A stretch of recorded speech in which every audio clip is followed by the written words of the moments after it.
ఏం పేరన్నా మీ పేరు? నా పేరు డాక్టర్ కొమరయ్య. డాక్టర్ కుమరయ్య. ఏం చేస్తారు? డాక్టర్ అంటే యూనివర్సిటీలో లేదు యూనివర్సిటీలో PhD doctor. PhD doctor. Okay okay. Kumaraiah గారు రైట్. మొత్తానికి ఎలక్షన్ సంబంధించిన దాంట్లో అది నడుస్తూ ఉంది ఇప్పుడు తెలంగాణలో. ఇప్పుడు అది పట్టభద్రులకు సంబంధించినటువంటి ఎలక్షన్ వేవ్ కూడా వస్తూ ఉంది. ఏంది అసలు వరంగల్, ఖమ్మం, నల్గొండ ఈ పట్టభద్రుల స్థానం ఎవరు గెలిస్తే బాగుంటుంది, ఎట్లా ఉంటుంది? మీరు ఒక మేధావిగా చెప్పాలి. ఇప్పుడు వరంగల్, ఖమ్మం, నల్గొండ పట్టభద్రుల స్థానం పల్లా రాజేశ్వర రెడ్డి గారు రాజీనామా చేయడం ద్వారా ఉప ఎన్నిక వచ్చింది. కాబట్టి ఇది 2004 ఏదైతే ఎన్టీఆర్ రద్దు చేసిన తర్వాత ఎమ్మెల్సీ రాజశేఖర రెడ్డి గారు ఎప్పుడైతే పట్టభద్రుల ఎన్నిక పెట్టిండో, ఎమ్మెల్సీ పెట్టిన తర్వాత, శాసన మండలి పెట్టిన తర్వాత ఈ వరంగల్, ఖమ్మం, నల్గొండ పట్టభద్రుల స్థానం అనేది అది టీఆర్ఎస్ పార్టీ, బీఆర్ఎస్ పార్టీ తప్ప వేరే వాళ్ళది కాదు. ఇంతవరకు రాలేదు, రాదు కూడా. ఇక అది అంటే ఎప్పుడు తర్వాత నుంచి కూడా ఉద్యమం నుంచి కూడా మొత్తం రాజశేఖర్ రెడ్డి గారు ఎప్పుడైతే శాసన మండలి పెట్టినా కాంచి పట్టభద్రులు మొత్తం టీఆర్ఎస్ పార్టీ తప్ప వేరే ఎవరు రాలేదు. ఇంతవరకు ఎవరు రాలేదు. అంతకంటే ముందు దిలీప్ కుమార్ గారు 2 సార్లు, తర్వాత పల్లా రాజేశ్వర రెడ్డి 2 సార్లు. ఇది 5వసారి ఎన్నిక.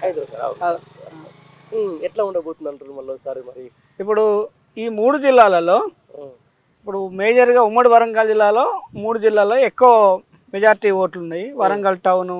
ఎందుకంటే ఇక్కడ ఎందుకు ఎక్కువ ఓట్లు ఉన్నాయంటే ఈ వరంగల్లో ఎన్ఐటి ఉంది, కాకతీయ యూనివర్సిటీ ఉంది, కాకతీయ మెడికల్ కాలేజ్ ఉంది, ఎన్నో విద్యా సంస్థలు ఉన్నాయి. కాబట్టి ఇక్కడ ఎక్కువ విద్యావంతులు ఉన్నారు. కాబట్టి ఇక్కడ నెక్స్ట్ తెలంగాణలో హైదరాబాద్ తర్వాత పెద్ద సిటీ కూడా వరంగలే. కాబట్టి ఓట్లు ఎక్కువ అయ్యేందుకు ఛాన్సెస్ ఉంది. కాబట్టి ఇక్కడ ఓట్లలో మెజార్టీ ఓట్లు ప్రతిసారి టీఆర్ఎస్ క్యాండిడేట్, బీఆర్ఎస్ క్యాండిడేట్ పడుతుంది. ఈసారి కూడా రాకేష్ రెడ్డి గారికి పడుతున్నాయి. రాకేష్ రెడ్డి గెలుస్తుండ్రు. ఇదే చెప్తున్నా కదా, అంటే రోజుకు జర్నలిజం ముసుగులో మొన్నటి దాకా ఆ ప్రభుత్వం మీద ఉన్నటువంటి వ్యక్తి ఈ రోజు కాంగ్రెస్ పార్టీ నుంచి బరిలో దిగుతున్నాడు తీర్మానం అన్న. అవును. ఎట్లా మరి ఆయన చెప్తా అది ఇప్పుడు గెలిపిస్తారా, నన్ను శ్మశానం పంపిస్తారా అంటుండగా అన్నంత మాత్రాన ఇప్పుడు ఎమోషనల్ కాదు కదా. ఇది ఎమోషనల్ క్రియేట్ చేస్తే ఊర్లో కానీ ఓట్లు కామన్ ఓటర్స్ ఓటేస్తారు.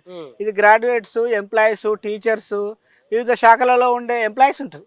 అంత మాత్రాన ఓటేస్తే ఛాన్స్ లేదు కదా. ఎమోషన్ క్రియేట్ చేసినంత మాత్రాన ఓటేయరు.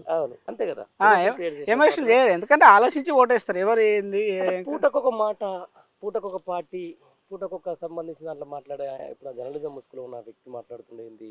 నేను ఎమ్మెల్సీ దాదాపు నాకు గెలుపు ఖరారు అయిపోయింది అది ఇది చెప్తా ఉన్నాడు. యాజ్ ఎ గ్రాడ్యుయేట్గా, యాజ్ ఎ ఒక మేధావిగా మీరేం చెప్తారు చెప్పండి. గెలుపు ఖరారు అయితే నన్ను శాసన మండలికి పంపుతారా, శ్మశానానికి పంపుతారా అని ఎందుకంటాడు?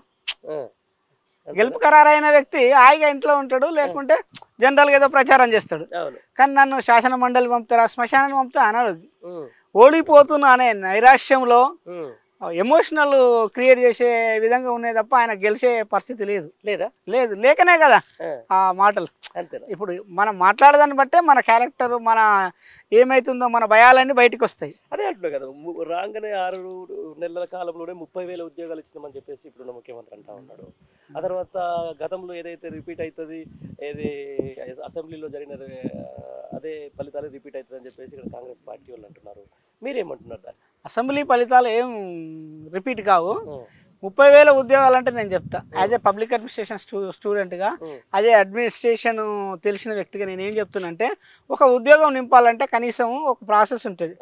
ఒక శాఖలో ఎన్ని ఉన్నాయి, దానికి ఎవరు ఆర్థిక శాఖ ఫస్ట్ ఇవ్వాలి, డిపార్ట్మెంట్ ఇవ్వాలి, తర్వాత దాన్ని నోటిఫై చేయాలి. ఒక ఎగ్జామ్కు ఎంత డ్యూరేషన్, కనీసం 45 డేస్ ఉండాలి. అట్లా చూసుకుంటే ఏంటంటే కనీసం ఒక 6 నెలల టైం పడుతుంది. వీళ్ళు వచ్చిన నెల లోపలనే 30,000 ఉద్యోగాలు ఎట్లా ఇస్తారు? ఎట్లా ఇస్తారని నోటిఫికేషన్ ఎవరు ఇచ్చిర్రు? నోటిఫికేషన్ ఇవ్వకుండా ఉద్యోగాలు అంటే ఇప్పుడు జనరల్గా ఊర్లలో అంటారు, సామెతలు ఉంటాయి, ఎవరికి పుడితే ఏంది మన బిడ్డ అనుకునే విధంగా ఇప్పుడు టీఆర్ఎస్ చేసిన 30,000 ఉద్యోగాలను జస్ట్ రిజల్ట్ ఇచ్చి అవి మేమే ఇచ్చినామంటే సరిపోద్దా? అదే కాదు కదా. ఒక విధంగా చెప్పాలంటే ఇప్పుడు వరంగల్ ప్రజలు చాలా తెలివి కళ్ళు, ఉన్నత విద్యావంతులు ఉంటారు ఇక్కడ చాలా వరకు. దీంతో పాటు ఇప్పుడు ఏంటంటే ఒక అబద్ధాల కోరుకు ఒక బ్రిటిష్ స్టూడెంట్కు జరుగుతున్నటువంటి పోరాటం ఎంతవరకు వస్తుంది, దీనికి ఏ విధంగా ముందుకు పోతుంది? ఇప్పుడు గ్రాడ్యుయేట్ ఎన్నికల్లో దాదాపు ఇక 50 మంది ఉన్నారు. కానీ జరిగే పోరు మాత్రం TRS party and Congress party మధ్యలో. బీజేపీ పార్టీ కూడా అసలు లెక్కలేదు. ఆ క్యాండిడేట్ ఉన్నాడా లేడా అనేది కూడా జనానికి తెలియదు. Is a none of this election అంతే. కాబట్టి అది మనం కౌంట్ చేసుకోవాల్సిన పని లేదు. కాబట్టి ఇందులో మెజారిటీ వర్గాలు ఎవరైతే నేను ఇంతకుముందు చెప్పినట్టు ఉద్యోగస్తులు ఏదైతే కొన్ని విషయాలలో ఆలోచించే విద్యావంతులంతా కూడా రాకేష్ రెడ్డి గారి వైపు ఉన్నారు. ఎందుకంటే రాకేష్ రెడ్డి ఎమ్మెల్సీ అంటే ఈ గ్రాడ్యుయేట్ ఎమ్మెల్సీ టీచర్ ఎమ్మెల్సీ అనేది చాలా ఉన్నతమైనవి. ఈ ఎమ్మెల్సీలో గవర్నర్ కోటా ఉంటుంది, తర్వాత ఎమ్మెల్యేలు ఎమ్మెల్సీ ఉంటుంది, నామినేట్ ఇట్లా ఉంటుంది. కాబట్టి ఈ టీచర్ ఎమ్మెల్సీ గ్రాడ్యుయేట్ చాలా ఇంపార్టెంట్. కాబట్టి ఇంట్లో పోయే వ్యక్తుల సంస్కారము వాళ్ళ క్యారెక్టర్ కూడా గ్రాడ్యుయేట్ టీచర్ చూస్తారు. అలాంటి వ్యక్తులలో ఉన్న ఇద్దరిలో రాకేష్ రెడ్డి చాలా బెస్ట్.